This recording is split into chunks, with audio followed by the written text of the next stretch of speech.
இது ஃபர்ஸ்ட் மலேசியாவின் செய்திகள் உங்களுக்காக.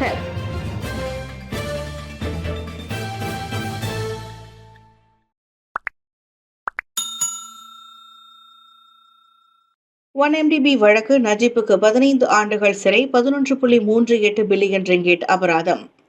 OneMDB ஊழல் வழக்கில் குற்றவாளி என அறிவிக்கப்பட்டுள்ள முன்னாள் பிரதமர் டத்தோஸ்ரீ நஜீப் துன் ரசாக்கிற்கு 15 ஆண்டுகள் சிறை தண்டனையும் 11.387 பில்லியன் ரிங்கெட் அபராதமும் விதிக்கப்பட்டுள்ளது.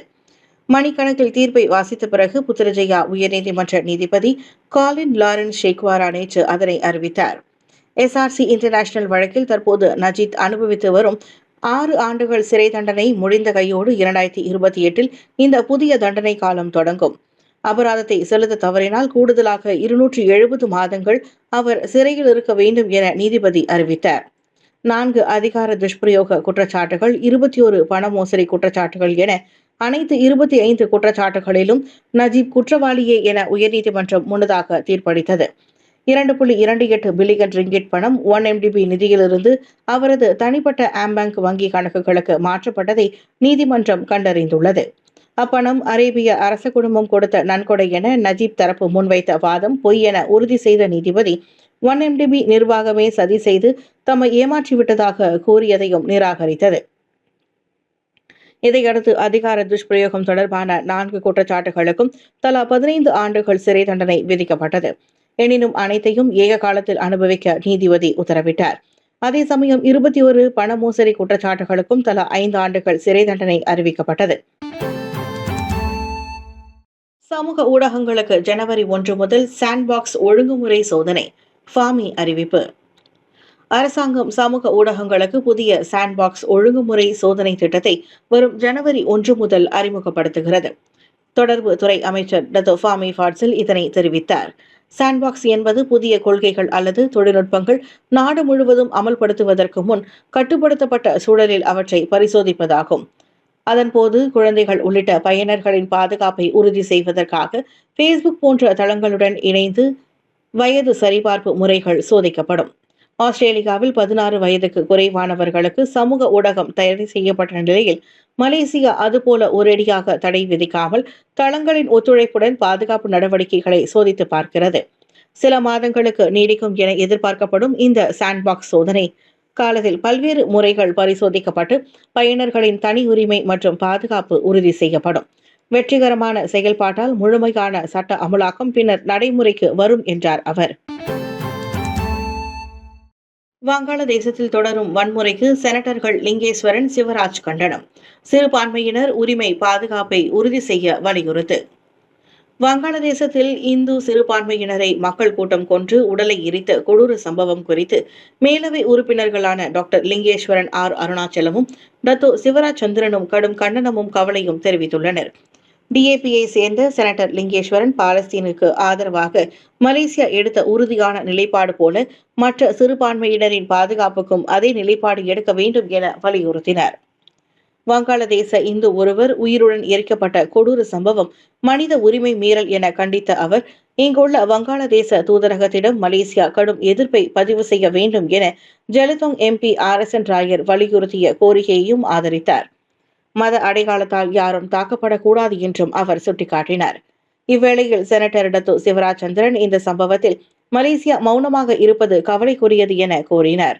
வங்காளதேசத்தில் சிறுபான்மையினருக்கு எதிராக தொடரும் வன்முறை சட்ட ஒழுங்கை சிதைக்கும் என்றும் வட்டார நிலைத்தன்மையை பாதிக்கும் என்றும் அவர் எச்சரித்தார். OneMDB தீர்ப்பு அமைதி காக்கவும் சட்டத்தை மதிக்கவும் ஆதரவாளர்களுக்கு நஜீப் வேண்டுகோள். OneMDB வழக்கில் தீர்ப்பு தமக்கு எதிராக வந்துள்ளதால் நீதிமன்றங்களை அவமதிக்கும் வகையில் நடந்து கொள்ள வேண்டாம் என முன்னாள் பிரதமர் டத்தோஸ்ரீ நஜீப் துன் ரசாக் தனது ஆதரவாளர்களை கேட்டுக் கொண்டுள்ளார். நிதானம் காப்பதோடு சட்டத்தை மதித்து நடக்க வேண்டும் என்றும் நீதித்துறையின் மீது நம்பிக்கை வைக்க வேண்டும் என்றும் அவர் வலியுறுத்தினார். ஒரு கடினமான பயணம் என்றாலும் நான் இன்னும் நம்பிக்கை இழந்துவிடவில்லை. சட்டப்படி நீதி கேட்டு தொடர்ந்து போராடுவேன் என்றார் அவர். நஜீப்பின் அறிக்கையை அவரின் தலைமை வழக்கறிஞர் தான் ஸ்ரீ முகமது ஷாபி அப்துல்லா நீதிமன்ற வாசலில் செய்தியாளர்களிடம் படித்து காட்டினார். OneMDB நிதி முறைகேடு வழக்கில் அதிகார துஷ்பிரயோகம் மற்றும் பண மோசடி தொடர்பான 25 குற்றச்சாட்டுகளிலும் நஜீப் குற்றவாளி என புத்ரஜயா உயர்நீதிமன்றத்தால் அறிவிக்கப்பட்டு 15 ஆண்டுகள் சிறை தண்டனை விதிக்கப்பட்டுள்ளார். தவிர 11.387 பில்லியன் ரிங்கெட் அபராதமும் விதிக்கப்பட்டுள்ளது. அதனைத் தொடர்ந்து அவர் எஸ்ஆர்சி இன்டர்நேஷனல் வழக்கில் ஏற்கனவே அனுபவித்து வரும் 6 ஆண்டுகள் சிறை தண்டனை முடிந்ததும் 2028ஆம் ஆண்டு தொடங்கும் என நீதிபதி அறிவித்துள்ளார். 1MDB விவகாரம் மலேசியா மட்டுமின்றி உலகமே கண்ட மிகப்பெரிய ஊழல் வழக்குகளில் ஒன்றாக கருதப்படுகிறது. மலேசியாவில் மிகப்பெரிய அளவில் அனைத்துலக போதைப்பொருள் வளையம் முறியடிப்பு. மதிப்பு மட்டும் 1.04 பில்லியன். மலேசிய வரலாற்றிலேயே மிகப்பெரிய அனைத்துலக போதைப்பொருள் கும்பல் முறியடிக்கப்பட்டுள்ளது. புக்கிட் அமான் போதைப்பொருள் குற்ற பிரிவு நடத்திய ஓப் கஹாரோ 2.0 சோதனை நடவடிக்கையில் ஸ்ரீகேமங்கான் மற்றும் கெப்போங்கில் மொத்தம் 6.2 டன் MDMA போதைப்பொருள் பறிமுதல் செய்யப்பட்டன. இது சுமார் 20.7 மில்லியன் பயனர்களுக்கு பாதிப்பு ஏற்படுத்தக்கூடிய அளவாகும் என அப்பிரிவின் இயக்குநர் டாக்டர் ஹுசைன் உமர் கான் தெரிவித்தார். இதன் மதிப்பு 1.04 பில்லியன் ரிங்கிட் என கணக்கிடப்பட்டுள்ளது. ஹாங்காங், ஆஸ்திரேலியா போன்ற அனைத்துலக சந்தைகளுக்கு கடத்தப்பட ஏதுவாக இந்த போதைப் பொருட்கள் இங்கு தயாரிக்கப்பட்டு வந்தன. இந்த அனைத்துலக போதைப் பொருள் கும்பலை சேர்ந்த 3 பெண்கள் உட்பட 6 பேர் டிசம்பர் 16ஆம் தேதி கைதானதை அடுத்து இந்த பறிமுதல் சாத்தியமானது. போதைப்பொருள் தயாரிப்பு உபகரணங்களும் அனைத்துலக கும்பலின் செயல்பாடுகளும் கண்டுபிடிக்கப்பட்டுள்ளன. இந்நிலையில் வெளிநாடுகள் மற்றும் அனைத்துலக போலீசான இன்டர்போல் உதவியுடன் அக்கும்பலை சேர்ந்த எஞ்சிய உறுப்பினர்கள் பிடிபடுவர் என ஓமர்கான் நம்பிக்கை தெரிவித்தார்.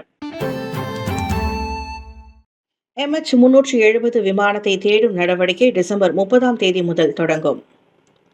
2014ஆம் ஆண்டு காணாமல் போன மலேசியா ஏர்லைன்ஸ் விமானமான MH370 தேடும் பணியை மீண்டும் தொடங்கியுள்ளதாக அமெரிக்க ஆராய்ச்சி நிறுவனமான ஓஷன் இன்ஃபினிட்டி உறுதிப்படுத்தியுள்ளதாக ரஷ்யாவின் ஸ்புட்னிக் ரியா நோவாஸ்டி தெரிவித்துள்ளது. மலேசிய அரசாங்கத்தின் ஆதரவோடு இந்த நடவடிக்கை மேற்கொள்ளப்படவிருப்பதாக ஓஷன் இன்ஃபினிட்டி நிறுவனத்தின் பிரதிநிதி தெரிவித்தார். தேடும் பணியின் முக்கியத்துவத்தை கருதி அந்த நடவடிக்கையின் ஒவ்வொரு அதிகாரப்பூர்வ முன்னேற்றமும் மலேசிய அரசாங்கத்திடம் தெரிவிக்கப்படும். ஓஷன் இன்ஃபினிட்டி மேற்கு ஆஸ்திரேலியாவின் கடலுக்கு செல்ல தொடங்கிவிட்டதாக தெரிவிக்கப்பட்டது.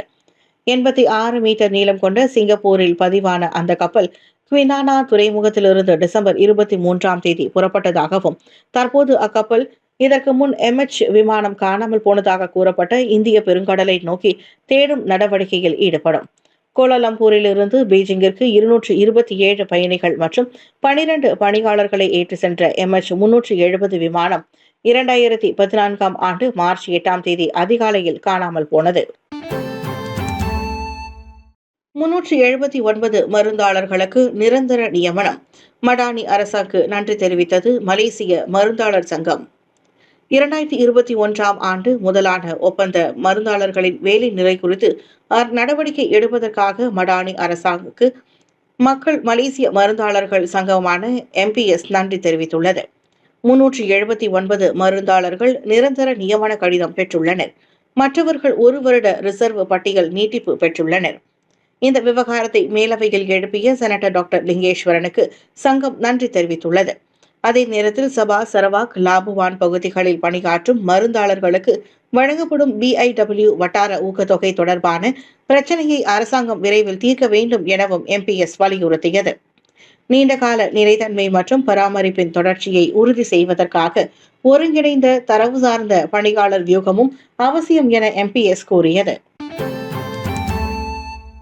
மேற்கு கரையில் தொழுகையில் இருந்த பாலஸ்தீனரை வாகனத்தில் மோதிய இஸ்ரேல் வீரர் சேவை நிறுத்தம். மேற்கு கரையில் நிகழ்ந்த அதிர்ச்சிகரமான சம்பவத்தில் இஸ்ரேல் ரிசர்வ் படை வீரர் ஒருவர் சாலையோரத்தில் தொழுகையில் இருந்த பாலஸ்தீனரை தனது வாகனத்தால் மோதியுள்ளார். சாதாரண உடையில் இருந்த அவ்வீரர் தொழுகையில் இருந்தவரை மோதி தள்ளிவிட்டு அவ்விடத்தை விட்டு செல்லுமாறு கத்துவது வீடியோவில் தெரிகிறது. அந்த வீடியோ சமூக ஊடகங்களில் வைரலாகி கடும் கண்டனத்தை பெற்ற நிலையில் இஸ்ரேலிய ராணுவம் உடனடி நடவடிக்கை எடுத்துள்ளது. அந்த வீரரின் சேவை நிறுத்தப்பட்டு ஆயுதம் பறிமுதல் செய்யப்பட்டது. அதிகாரிகள் இதை கடுமையான விதிமீறல் என கூறியுள்ளனர். இவ்வேளையில் மோதப்பட்ட ஆடவருக்கு காயங்கள் எதுவும் இல்லை என மருத்துவ பரிசோதனையில் தெரிய வந்துள்ளது.